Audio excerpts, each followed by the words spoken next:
እኔ ወልጄ እንደ ሴቶቹ አልተኛሁም። ወንዱን ልጄን የመጀመሪያ ወልጄ 10 ቀን ነው የተኛሁት። ስቲች ላስፈታ ሄድኩ ሆስፒታል። ጥቁር አንበሳ ነበር የወለድኩት እና በዛው ቀረው። ወደ ስራ ገባሁ።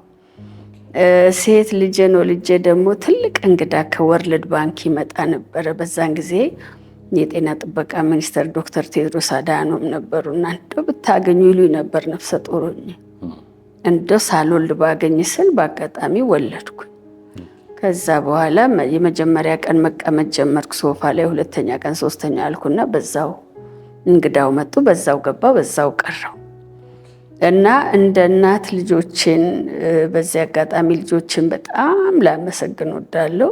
ባለቤቴም አንደርስታንድ አድርጎኝ ነው የኖርነው እና እንደ እናት አጥቢያቸው አላውቅም፣ አጉርሻ አላውቅም፣ ሰርቼ አላውቅም። የኔ ጠዋት ተነሳው መብረር ነው። ቢሮ ያስኮ ነው።